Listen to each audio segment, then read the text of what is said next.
അരുണാചൽ പ്രദേശിൽ മലയാളി ദമ്പതികളായ നവീനും ദേവിയും അവരുടെ സുഹൃത്ത് ആര്യയും മരിച്ച സംഭവം ഞെട്ടലുണ്ടാക്കുന്നതാണ്. സംഭവത്തിൽ ദുർമന്ത്രവാദ സാധ്യതകളുണ്ടെന്നാണ് പോലീസ് കണ്ടെത്തിയിരിക്കുന്നത്. ഇത് സംബന്ധിച്ച് കേരള പോലീസും അരുണാചൽ പോലീസും സൂചനകൾ നൽകിയിട്ടുണ്ട്.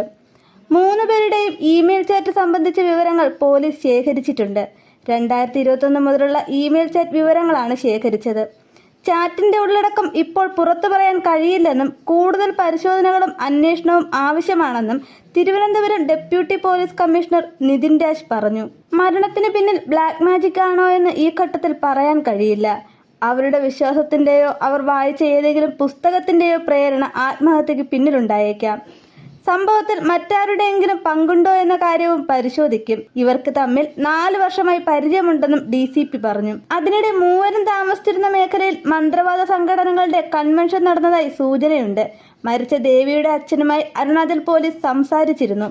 ഇവർ ദുർമന്ത്രവാദവുമായി ബന്ധപ്പെട്ട സംഘങ്ങളുമായി ചേർന്ന് പ്രവർത്തിച്ചിരുന്നതായും അത് വിലക്കിയിരുന്നതായും അറിയിച്ചതായി lower Subansiri SP Kenny bhangra പറഞ്ഞു.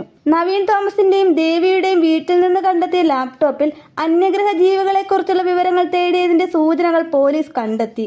മരണാനന്തരം എത്തുമെന്ന് കരുതുന്ന അന്യഗ്രഹങ്ങളിലെ ജീവിത രീതി സംബന്ധിച്ച സംശയങ്ങളും മറുപടികളുമായി 500-1000 പേജുകൾ വീതമുള്ള പുസ്തകങ്ങൾ ലാപ്ടോപ്പിൽ ഡൗൺലോഡ് ചെയ്തിട്ടുണ്ട്. തിരുവനന്തപുരം വട്ടിയൂർക്കാവ് സ്വദേശി ദേവി, കോട്ടയം സ്വദേശി നവീൻ എന്നീ ദമ്പതികളെയും ദേവിയുടെ സുഹൃത്ത് ആര്യയെയുമാണ് അരുണാചൽ പ്രദേശിലെ ഹോട്ടൽ മുറിയിൽ ദുരൂഹ സാഹചര്യത്തിൽ മരിച്ച നിലയിൽ കണ്ടെത്തിയത്.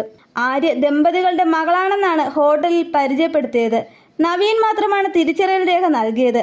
മാർച്ച് 28-നാണ് ഇവർ ഹോട്ടലിൽ മുറിയെടുത്തത്.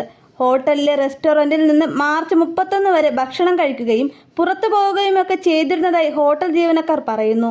എന്നാൽ ഏപ്രിൽ 1-ാം തീയതി ഇവരെ മുറിയിൽ നിന്ന് പുറത്തേക്ക് കണ്ടില്ല. സംശയം തോന്നിയ ജീവനക്കാർ മുറിയിലെത്തി വാതിൽ തള്ളി തുറന്ന് പരിശോധിച്ചപ്പോഴാണ് മൂവരെയും മരിച്ച നിലയിൽ കണ്ടെത്തിയത്.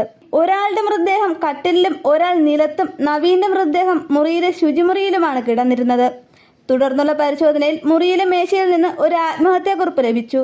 മരണവിവരം നാട്ടിലറിയിക്കുന്നതിന് ബന്ധുക്കളുടെ ഫോൺ നമ്പറുകൾ ഉൾപ്പെടെയാണ് കത്തിൽ ഉണ്ടായിരുന്നത്.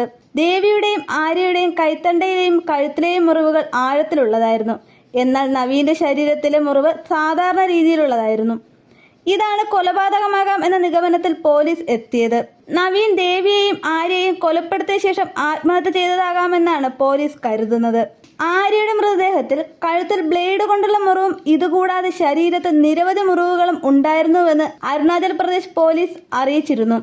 സ്വയം ഉണ്ടാക്കാൻ പറ്റുന്ന മുറിവുകളല്ല ആര്യയുടെ ശരീരത്തിലുള്ളതെന്നാണ് പോലീസ് പറയുന്നത്. എന്നാൽ മുറിയിൽ സംഘർഷം നടന്നതിന്റെ ലക്ഷണങ്ങളൊന്നും തന്നെ ഉണ്ടായിരുന്നില്ല.